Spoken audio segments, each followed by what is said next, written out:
দুর্নীতি দমন কমিশন দুদকের চেয়ারম্যান ডক্টর মোহাম্মদ আব্দুল মোমেন বলেছেন, ২০০৮ সালে নির্বাচনী হলফনামায় শেখ হাসিনা কৃষি সম্পত্তি ৫.২ একর দেখিয়েছেন। তবে দুদকের অনুসন্ধানে মিলেছে ২৯ একর। দুদক বিষয়টি নিয়ে কাজ করলেও মনোনয়ন বাতিলের কাজ বাস্তবায়ন করতে পারেনি। সকালে সিলেটের দক্ষিণ সুরমার আলমপুরে দুদকের বিভাগীয় কার্যালয়ের ভবনের ভিত্তিপ্রস্তর স্থাপন শেষে তিনি এসব কথা বলেন।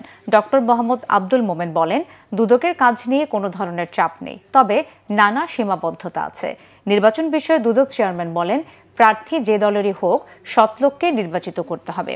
নির্বাচনে প্রার্থীদের হলফনামায় দেশি বিদেশি আয়ের হিসেব দিতে হয়। ২০০৮ সালের নির্বাচনে আমাদের সাবেক প্রধানমন্ত্রী যিনি দেশ ছেড়ে পালিয়ে গেছেন, তিনি যে সম্পদ বিবরণী দাখিল করেন তাতে শুধু একটা উদাহরণ দেই, তাতে কৃষি সম্পত্তির পরিমাণ তিনি সেখানে দেখিয়েছেন ৫.21 একর।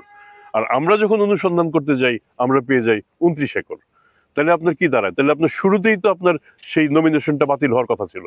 আপনারা যদি অসৎ লোক নির্বাচন করেন আপনাদের কপালে সেরকমই ঘটবে। কাজে আপনারা শুরু থেকেই সৎ আগে দেখে নেবেন কোন লোকটা সৎ।